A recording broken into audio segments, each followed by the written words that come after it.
Hey, what's up? We are One Take.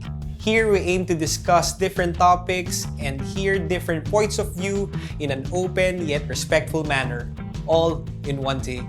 This week, we're still on the topic of relationships and we are going to hear our young people talk about this subject called mutual understanding. Let's hear them out.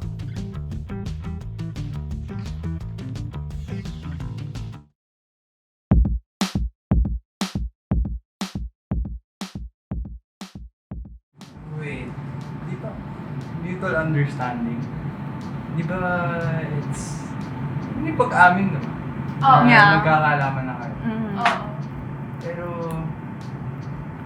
narinig ko kasi ngayon na parang it's creating a negative connotation.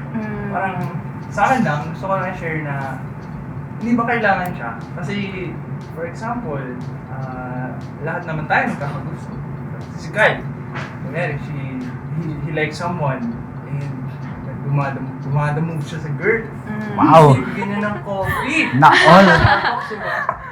Tapos parang yung girl, baka malalabuan siya. Why is this guy doing this kind of actions to me? Eh di, at some point in time, you have to explain. Or it can be vice versa. The girl is doing something different na more than friends will do. So we Yeah. have to clear that out. Kaya guys, what do you think? For me naman, yung mutual understanding, parang din siyang courting stage, panliligaw stage. Or sometimes I view it as sorting out phase na hindi mo pa alam kung ano yung nararamdaman mo talaga para sa kanya. Is your feelings deep enough for that person or is it just you're attracted to them? Na hanggang dun lang yung tingin mo sa kanya na gusto mo siya kasi gwapo siya or maganda siya. Pero minsan naman yung MU, it can also be a stage na you're not yet ready but someday you want to commit with them and also they reciprocate your feelings. So yun para sa akin yung mutual understanding. Yeah. But for me naman, yung pagiging mutual understanding or pagiging MU ng dalawang tao, para sa akin hindi siya dapat seryosohin ng ganon. But only if, para sa akin, there will be a sort of serious commitment na lang. When there's clarity between tulad ng sabi mo Mike, na kailangan nga may clarity between the two people, na the boy actually reveals his intentions to the girl or vice versa.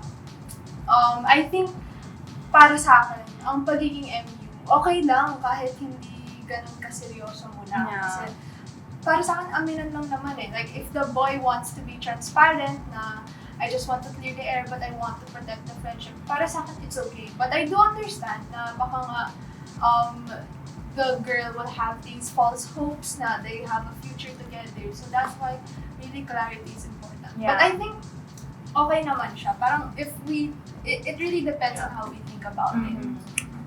So honestly, I agree with, I guess most of what you guys said, especially yung clarity. But for me, MU is, malabo siya. Kaya nga malabong understanding eh. It's in the gray area when the guy and the girl likes each other but then they don't actually have plans of getting the relationship to the next level. That's where it becomes dangerous. Na if pinatagal nyo, it's very unfair for both sides. And I think MU today is very common for high school teenagers or kahit nga college students eh. Because it's not because they're afraid of commitment, but I think it's also because they have other priorities pa than love life. Because if you're a student or a high school student na you're not earning yet, then love life wouldn't be your priority. It would be your academics, family, and etc. So I think MU is I'm not for it, but I'm not against it either to an extent because it goes against my principle na parang when you date, you have to have plans to marry that person. So that's essentially it. So my view, in the view of marriage, pag dating.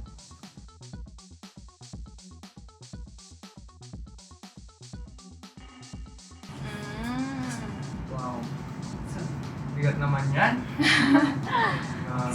Teka, ito muna. Well, para sa akin, I don't think excuse siya not to be committed. Kasi tulad nga ng sabi ko kanina, na if it's just an aminan kind of stage, I don't think it's an excuse. Kasi maybe you're just going into the MU phase of your relationship with that person just to test the waters, Yeah. if you really like this person, if you really see a future with this person, whatever that future may look like. I think, yun nga, it shouldn't be an escape, but I think some people do use it. Yeah. May ganong may ganong siyang perception with people. Ayun nga. So, like what Chai said, MU is used as a scapegoat if the man or yung guy walang plano, kung puro flirt lang and you actually don't have plans or you don't see that woman as someone you spend the rest of your life with, then I think excuse lang siya to be able to experience.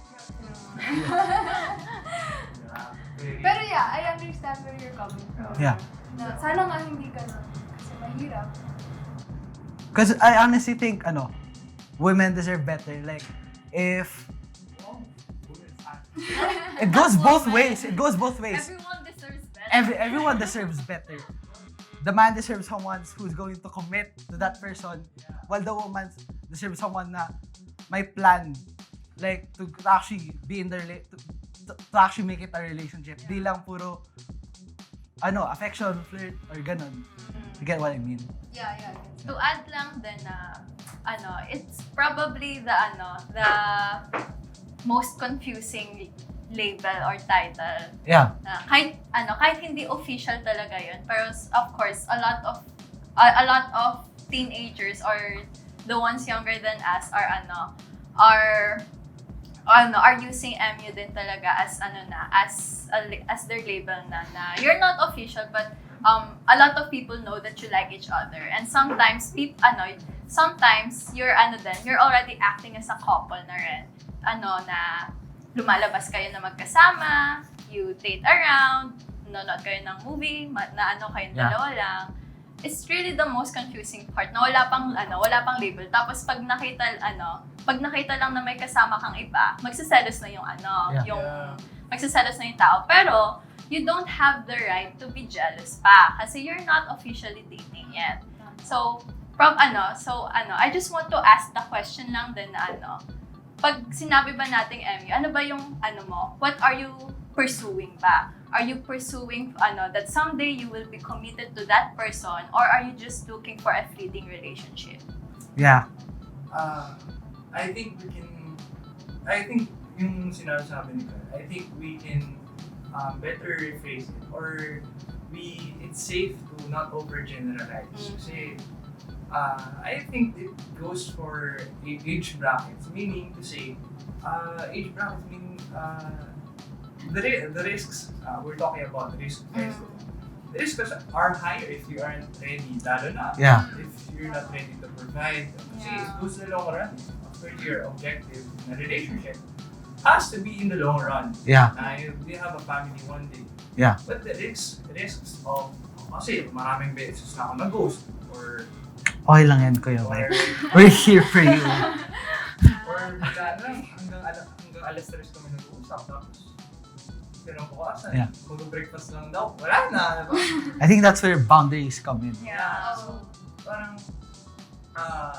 the risks are higher when it comes to us kids or the younger ones. Kasi we're not really into the serious kind of relationships. Yeah. But I can't really generalize na lahat ganun. Yeah, true. But, yeah, the risks are higher. But, yeah.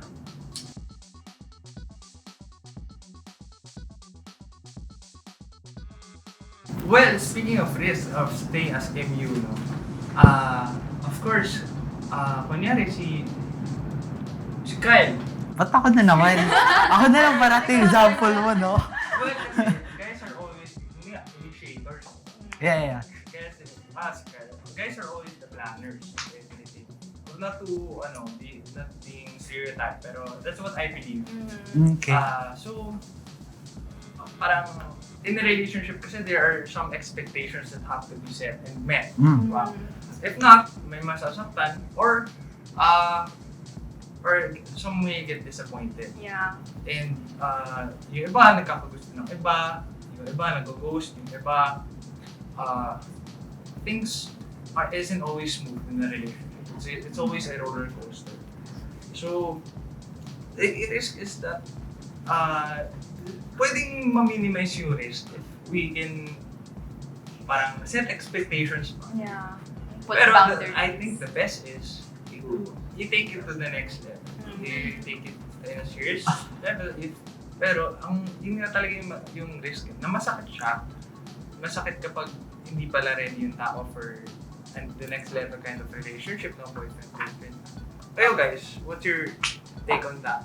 Well, for me naman, I think, I agree with what you said. Tas to add lang, I think another risk would be, if, example, may mga instances, I'm not just saying na this happens to everyone, pero may mga instances nga na one of those people will become too fixated with that person. Yeah. Parang, we like each other, ganyan, na-imagine ko na we'll be able to level up in our relationship, na we can Imagination go on lang. dates, ganyan, siya na yung lagi kong Valentine or date Wow. sa New Year, ganyan. But then, yun nga, if the expectations aren't met, there will be disappointments. But then for the person who is really fixated on that other person and naniniwala siya na ito na talaga yung best thing, if the other person doesn't feel the same way, parang that person won't be able to see other people. Parang one-sided. In a Oo, way. pero parang nakafocus ka lang dun sa person na yun and It's unfair. hindi mo inaalaw yung sarili mo to look at other people. Baka kasi may mga other people na better match sa'yo. Yeah. Kasi naniniwala talaga ako na may mga match tayo. Mhm. And maybe kung sa sobrang fixated natin sa isang person, hindi natin makikita yung other half natin or yung best match natin. Yan. Don't you think it's unfair though na if you like this person, parang mag-invest ka dun, di ba?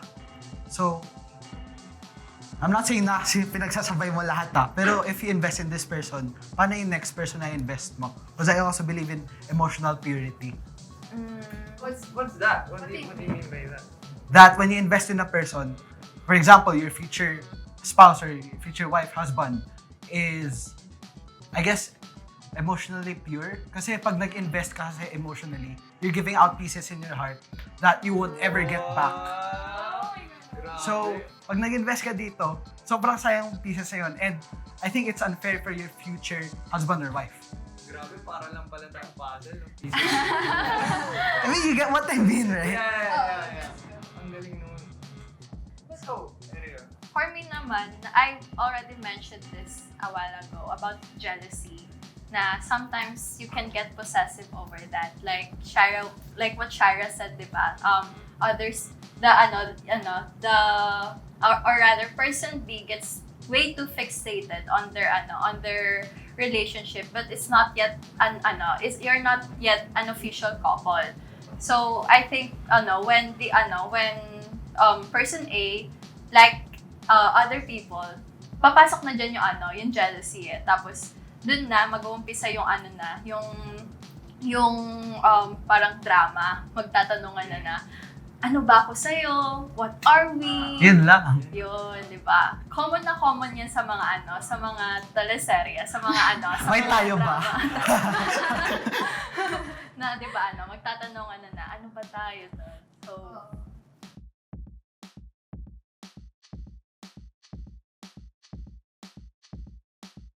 my takeaway is that it's good.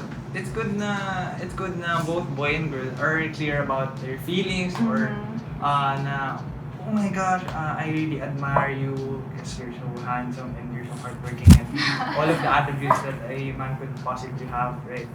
But, of course, being MU, of course, you have to set expectations para hindi masakit or hindi mag-ghost or hindi maiwan or hindi maiwan. Diba? Kasi, yeah, but, ang take ko dun, it's good, but someday, it will have some risks and it will have some possible consequences if you want, if yun nga, sinasabi ni Kyle kanina, na hindi mo siya, wala ka talagang plan na i-level up yung relationship. Pero okay rin naman, kasi makikilala mo rin naman talaga yung tao eh. If, kung hindi mo talaga siya gusto, or hindi nag-develop yung, hindi mo siya mahal, siguro okay rin. Yun nga, risk na makakasakit ka talaga. Kasi, yeah. How about you? Well, for me, what I took away from this discussion natin, actually, ang dami kong natutunan. Na-realize ko na medyo, even if I or other people view MU as something that shouldn't be taken that seriously, unless my clarity, we really have to take the other person's feelings into account. Na alam natin yung expectations ng ibang tao. Kung expectation niya is to take this into the next level, and ako, example lang na I'm not ready, I have to be upfront about it with the other person. And I think yun talaga yung, yung key dito sa pagiging MU. Since sabi mo nga, Erica, na malabo yung stage na to. So, kailangan talaga ng clarity. So, I want to ask this lang din what are you pursuing for? What are you looking for when you're confessing to that someone or when you reciprocate that feeling as well? So, ano ba yung pinapursue mo talaga? So, always ask yourself that question if you want to take that risk on someone, take that risk on opening up your feelings to them or confessing to them, then lagi mong tatanungin yun, ano ba din yung intention mo sa tao na yun? To avoid being hurt so much na to the point na wreck ka na hindi mo na alam kung makikita mo pa ba yung soulmate mo or yung other half mo. Yeah.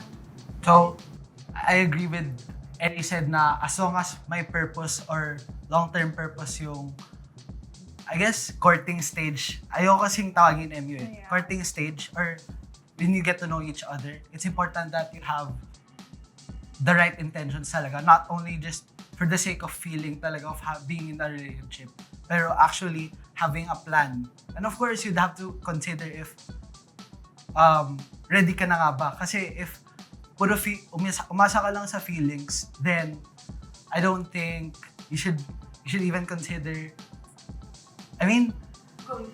going through that experience. Because again, it will just hurt you and the other person.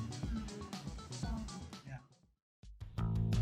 Thank you guys for sharing your insights. The concept of MU or mutual understanding for me is not exactly bad if you are defining it as discovering that the person you like likes you as well.